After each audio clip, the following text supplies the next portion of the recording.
எல்லாருக்கும் வணக்கங்க. இந்த வீடியோவில் நம்ம பார்க்க போகிற டாபிக் என்ன அப்படின்னா, பஞ்சபூதம் ஆளும் நேரம். அதாவது பஞ்சபூதங்கள் 5 இருக்குது. நெருப்பு, நிலம், காற்று, நீர், ஆகாயம். இந்த 5 பஞ்சபூதங்கள் பகல் நேரத்தில் எந்தெந்த டைமில் ஆளுமை பண்ணுது, இரவு நேரத்தில் என்னென்ன டைம் ஆளுமை பண்ணுது அப்படின்னு தான் பார்க்க போகிறோம். இதை தான் நம்ம ஜாமம் அப்படின்னு சொல்கிறோம். ஒரு ஜாமம் அப்படிங்கிறது 2 மணி நேரம் 24 நிமிஷம். அப்போ ஒரு நாளைக்கு பார்த்தீங்க அப்படின்னா 10 ஜாமம். இப்போ 10 ஜாமம் அப்படின்னா 24 மணி நேரம். அதை 5 ஜாமம் பகலுக்கும் 5 ஜாமம் இரவுக்கும் நம்ம பிரிக்கிறோம். ஒரு ஜாமத்தினுடைய அளவு 2 மணி நேரம் 24 நிமிஷம். அப்போ ஒவ்வொரு ஜாமத்துலேயும் என்ன பஞ்சபூதம் தத்துவம் அடங்கியிருக்குது, அந்த டைமில் என்னென்ன விஷயங்கள் செய்யணும் அப்படின்னு சொல்லி மூல நூல்களில் குறிப்பிடப்பட்டிருக்கு. அதை தான் இந்த வீடியோவில் போட்டிருக்கேன். அதாவது காலையில் 6 மணிலேருந்து 8 மணி 24 நிமிஷம் அது வரைக்கும் ஆகாய தத்துவம் இயங்கிட்டுருக்கு. பஞ்சபூதத்தில் ஆகாய தத்துவம் இயங்குது. காலையில் 8:25லேருந்து 10:48 வரைக்கும் காற்று தத்துவம் இயங்குது. காலையில் 10:49லேருந்து 1:12 வரைக்கும் பார்த்திங்கன்னா நெருப்பு தத்துவம் இயங்குது. மதியம் 1 மணி 13 நிமிஷத்துலேருந்து 3 மணி 36 நிமிஷம் வரைக்கும் நீர் தத்துவம் இயங்குது. ஈவினிங் 3:37லேருந்து 6 மணி வரைக்கும் நிலத்தத்துவம். இரவு பார்த்திங்கன்னா 6 to 8:24 நிலத்தத்துவம். 8:25லேருந்து 10:48 வரைக்கும் நீர் தத்துவம். நைட்டு 10:49லேருந்து 1:12 வரைக்கும் நெருப்பு தத்துவம். அதுக்கப்புறம் பார்த்திங்கன்னா நைட்டு அதிகாலை 1 மணி 13 நிமிஷத்துலேருந்து 3 மணி 36 நிமிஷம் வரைக்கும் வாயு தத்துவம். கடைசி 3:37லேருந்து 6 மணி வரைக்கும் அதிகாலையில் ஆகாய தத்துவம் இயங்குது. இதை எப்படி புரிஞ்சுக்கலாம் அப்படின்னா, பகலில் என்ன தத்துவங்கள் வருதோ இரவில் அப்படியே ஆப்போசிட்டாக வரும். முதல்ல ஆகாய தத்துவம் வருதுன்னா இதில் கடைசி ஆகாய தத்துவம் வரும். இரவில் முதல்ல வாயு தத்துவம் வருதுன்னா இதில் கடைசியாக தான் வாயு தத்துவம் வரும். நடுவில் இருக்கிறது நெருப்பு தத்துவம், 2 ஈக்குவலாக தான் இருக்கும். இதில் 4வது ஜாமம் அப்படிங்கிற நீர் தத்துவம், இதில் 2வது ஜாமங்கிறது நீர் தத்துவம், இதில் கடைசி ஜாமங்கிற நிலத்தத்துவம், இதில் முதல் ஜாமங்கிறது நிலத்தத்துவம். இந்த பஞ்சபூதங்கள் அப்படியே ரிவர்ஸில் வரும் இரவு நேரத்தில். அது மட்டும் ஞாபகம் வச்சுக்கிட்டா போதும். இப்போ ஒவ்வொரு ஜாமத்தில் என்னென்ன விஷயங்கள் செஞ்சால் நல்லது அப்படின்னு சொல்லி அந்த காலத்தில் சொல்லப்பட்ட விஷயங்களை நான் சொல்கிறேன். இந்த காலத்துக்கு அது பொருந்தி வராது. இருந்தாலும் அதில் சொல்லப்பட்ட விஷயத்த நான் சொல்கிறேன். காலையில் 3:37லேருந்து 6 மணிக்குள்ளே அதிகாலை ஜாமத்தில் என்ன பண்ணணும் அப்படின்னா, தியானம் பண்ணலாம்.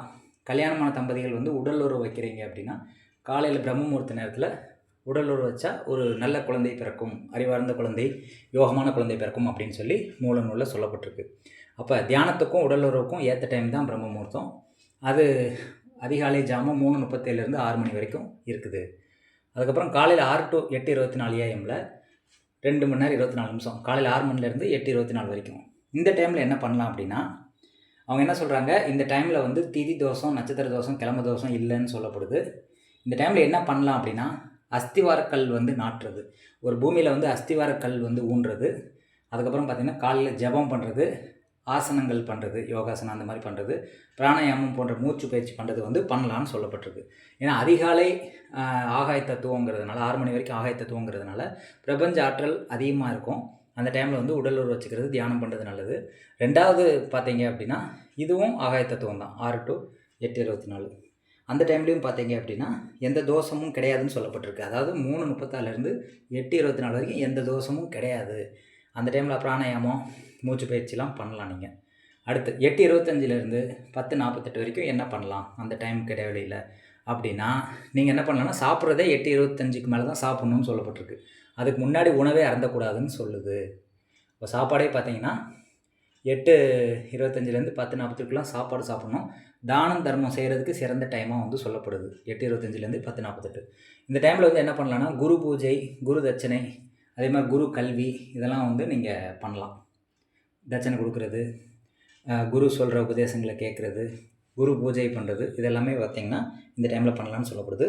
காலையில் 10:49லேருந்து 1:12 வரைக்கும் என்ன பண்ணலான்னா, உழைக்கும் டைம். நீங்கள் ஹார்ட் ஒர்க் பண்ணக்கூடிய நேரம் இந்த டைம் தான். அதாவது நெருப்பு தத்துவத்தில் தான் நீங்கள் உழைக்கணும் அப்படின்னு சொல்லப்படுது. மதியம் 1:13லேருந்து 3:36 வரைக்கும் என்ன பண்ணணும் அப்படின்னா, ஆத்மா பூமியில் உலாவும் நேரம் அப்படின்னு சொல்லப்படுது. ஆத்மாக்கள் நிறைய பூமியில் சுற்றி தெரியுமா. அந்த டைமில் பார்த்திங்கன்னா இறந்தவங்களுக்கு திதி தர்ப்பணம் கொடுக்காதவங்க, இறந்தவங்களுக்கு திதி தர்ப்பணம் இந்த டைமில் தான் கொடுக்கணும். 1:13லேருந்து 3:36 இந்த டைம் நடுவில் தான் ஆத்மாக்கள் அதிகமாக பூமியில் உலாவுமா. அந்த டைமில் திதி தர்ப்பணம், தவசம் இதெல்லாம் கொடுத்தீங்கன்னா சிறப்புன்னு சொல்லப்படுது.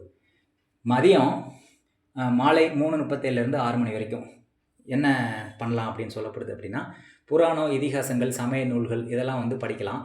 அதே மாதிரி வந்து யாராவது ஒருத்தவங்க வந்து இது சார்ந்த பேச்சுக்கள் சொன்னாங்கன்னா அதை உபதேசம் கேட்கலாம் அப்படின்னு சொல்லி சொல்லப்படுது.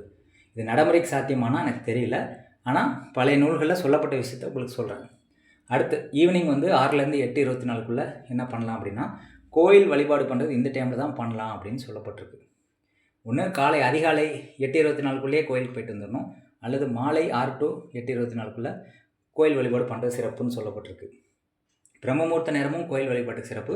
ஈவினிங் சூரிய அஸ்தமனத்துக்கு அப்புறம் ஒரு மணி நேரமும் கோயில் வழிபாடு சிறப்புன்னு சொல்லப்பட்டிருக்கு. இந்த டைமில் வந்து நிச்சயதார்த்தம், அதுக்கப்புறம் பார்த்திங்கன்னா பூப்புனித நீராட்டு விழா, இந்த மாதிரி விசேஷங்கள் நடத்துகிறது சிறப்புன்னு சொல்லப்பட்டிருக்கு. மாலை 6 to 8:24. ஆனால் அந்த மாதிரி யாராவது பண்ணுறாங்களான்னு தெரியல எனக்கு.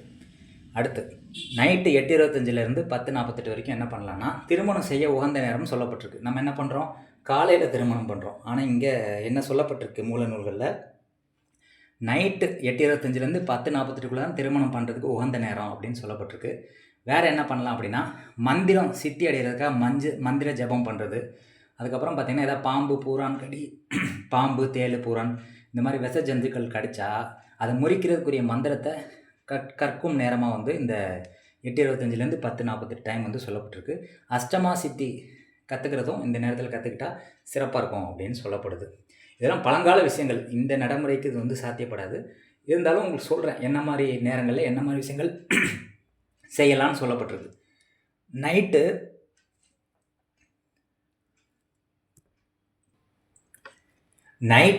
10:49லேருந்து 1:12 வரைக்கும் என்ன பண்ணுவாங்க அப்படின்னா, ஏவல் பில்லி சூனியம் பண்ணுறவங்க சுடுகாட்டில் போய் ஏவல் பில்லி சூனியெல்லாம் பண்ணுறதுக்குரிய மந்திரங்கள் அந்த மாதிரி விஷயங்களை வந்து பண்ணுவாங்க. அடுத்து செம்பு தகடு இருக்குல்ல, அதில் சக்கரம் செஞ்சு உருகேற்றும் வேலை, இதெல்லாம் வந்து நைட்டு 10:49லேருந்து 1:12க்குள்ளே செய்யக்கூடிய விஷயம் அப்படின்னு சொல்லி சொல்லப்படுது. கடைசியாக வந்து 1:13லேருந்து 3:36 AM அந்த டைமில் வந்து பேய்கள் நிறைய உலாவுமா. அந்த டைமில் யாரும் வெளியில் போகக்கூடாது அப்படின்னு சொல்லப்படுது. அந்த டைமில் வந்து உணவும் சாப்பிடக்கூடாது. அப்படி சாப்பிட்டீங்கன்னா பேய்களுக்கு உண்டான உணவு வந்து அது எடுத்துக்கிடும் அப்படின்னு சொல்லி மூல நூலில் சொல்லப்பட்டிருக்கு. நடைமுறையில் சாத்தியமானு எனக்கு தெரியாது. ஆனால் இந்த விஷயங்கள்லாம் வந்து சொல்லணும்னு தோணுச்சு. அதனால் இந்த வீடியோவில் பதிவு பண்ணுறேன்.